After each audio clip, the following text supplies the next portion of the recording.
Got a little bit of a late start this morning. We actually had to head into town at Home Depot buying stuff for planting because it is strange to say this on January 2nd, but it is planting season.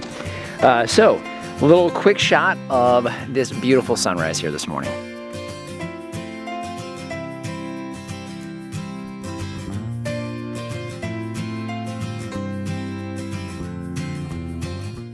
We got a lot of things to cover today. We need to first clean up poop. So we got manure duty this morning so we can get to the more exciting things of the day.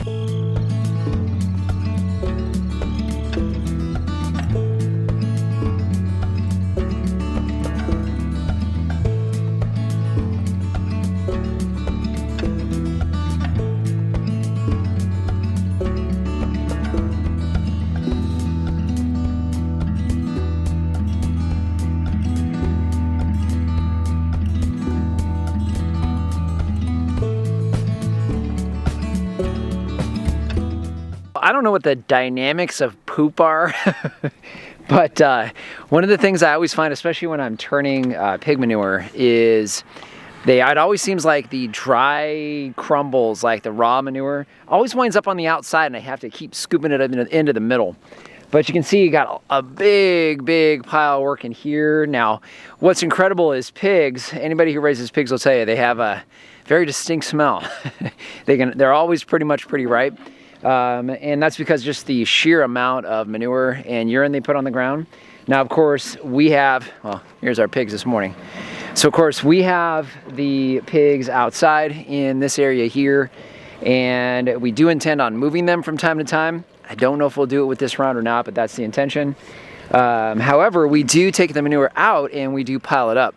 So we've had a few folks suggest putting the wood chips directly into the pen, and we may do some of that when they're back there in their permanent paddocks. However, this is very temporary, and we're not sure what we're going to do with this ground quite yet. But when it comes to the manure down here on the ground with the wood chips, what's amazing is as much as there's a pretty strong smell when it comes to the pigs, there's basically no smell when it comes to this manure pile that we have mixed with nothing but wood chips.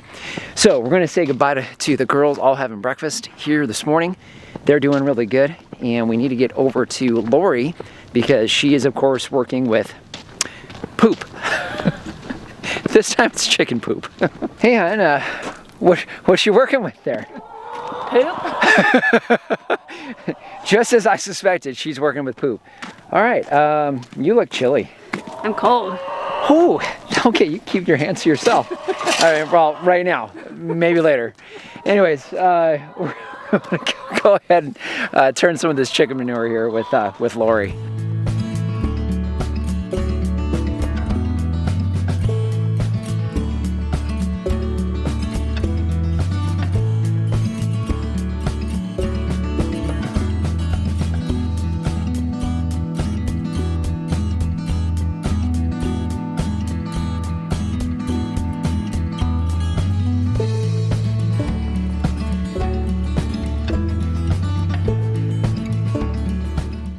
Okay, so Lori and I, as usual, having fun with poop. I think that's what we're going to start naming this section of the vlogs. But back again, just you can see just how much manure our hens create here.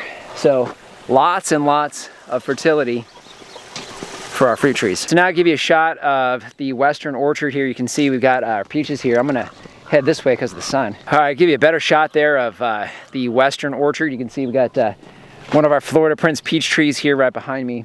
And you can see we've got a lot of these trees we've started to defoliate.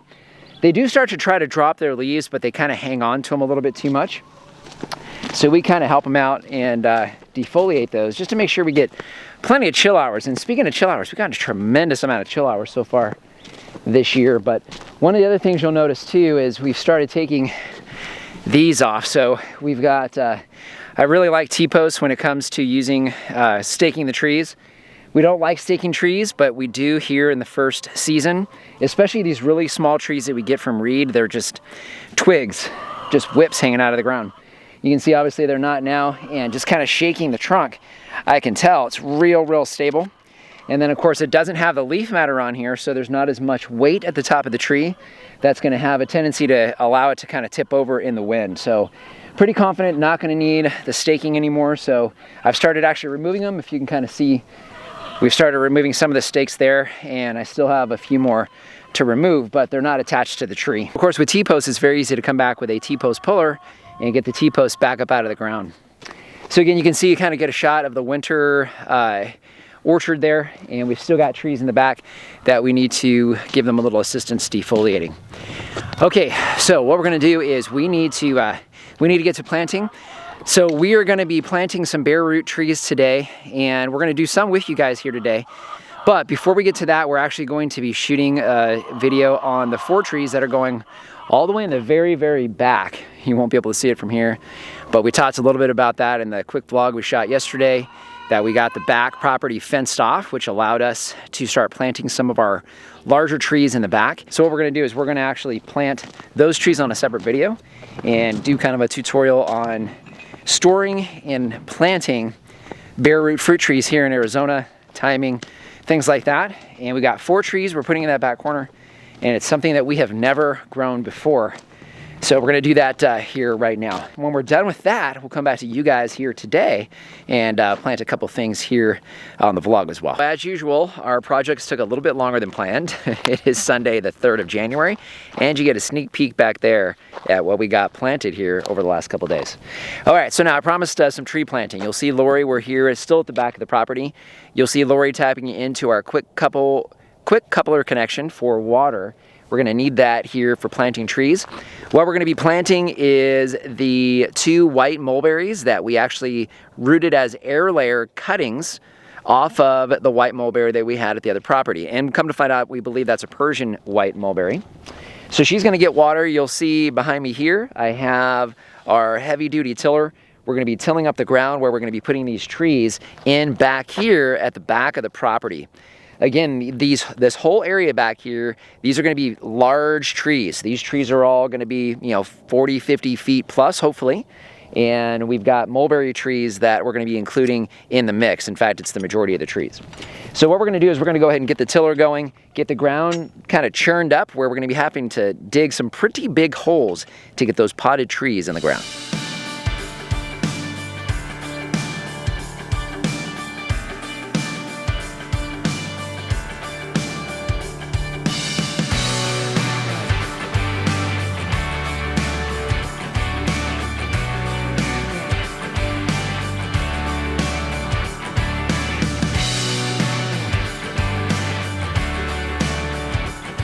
We've got the 2 white mulberries there in the pot.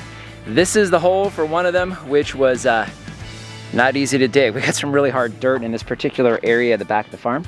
We've got one that's gonna go down here a little bit further in the number 3 spot, and this is the number 6 spot. We're gonna go ahead and get this one hopefully in the ground and get it planted.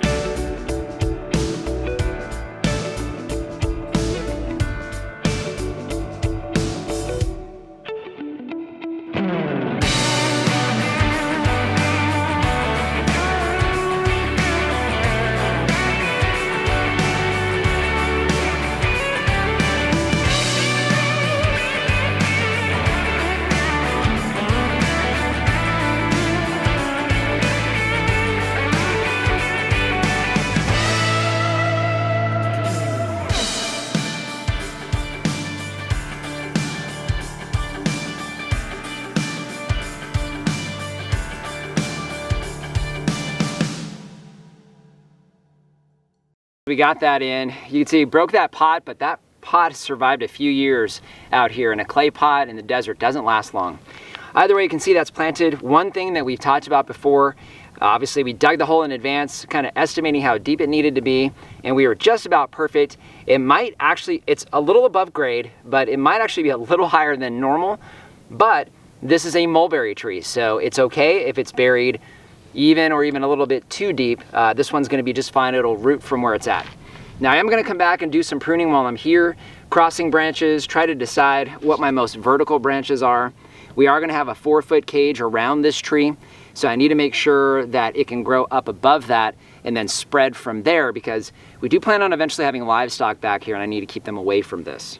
However, we need to test water. So what we're doing back here, I know we've had some questions on these bigger trees and bigger rings. This emitter here, this bubbler, is 1 gallon per minute, so it's much faster. So let's go ahead and see how we're doing. One thing we noticed, we have very, very hard dirt back here, so we're gonna water this in, let it soak down so we can really kind of get a little better trenching in here, so we have our swale and our berm system. But let's just make sure the irrigation is going to work. There we go. The water's flowing much more quickly here than it does in the other parts of the orchards. And actually, that's doing pretty well, better than Lori and I thought it was gonna go. We'll let that go ahead and fill this ring in, because we've actually still got one more tree we need to get in the ground quickly, because we're both really tired this weekend. So we were actually able to get both of those trees in. This second one was a whole lot easier to get into the ground. So we got the 2 white mulberries in the ground, and then those other trees in the corner that you guys will be able to see next weekend. So one of the questions we had on the live stream yesterday was, can you plant trees now? You can see we're doing it. Definitely your deciduous trees, your bare root trees for sure. Might be worth waiting on citrus until the spring, and definitely absolutely not wanting to do any type of tropical tree. That's a bad idea while we're still getting our freezing temperatures. But we've got one other thing we need to plant today that we're not going to get on camera, because I want to make sure I can try to get this edited and up for you guys today. We have some bare root roses that we're going to be putting into the pots around the garden beds. So we're going to do that, get something pretty in the garden area for Lori. So just appreciate you guys being here today. Questions or comments, as you know, leave those in the comment section down below. So just want to thank you guys for joining us today and remind you, if we can farm on the edge of nowhere, so can you. Quite a bit.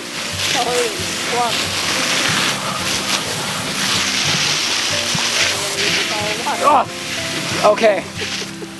I didn't do that. You know what? Whatever. Just spray. Doesn't make a difference. I'm just gonna wind up stepping in that. You're falling. I know. I'll literally fall face first into the poop. As if it...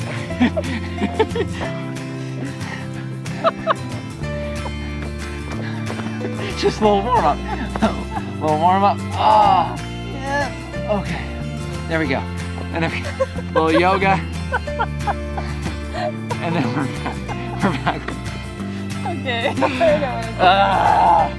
Okay, do we want it this way? I think so. Sure. Kind of bushy out like that. Yeah. I was looking at the screen the whole time.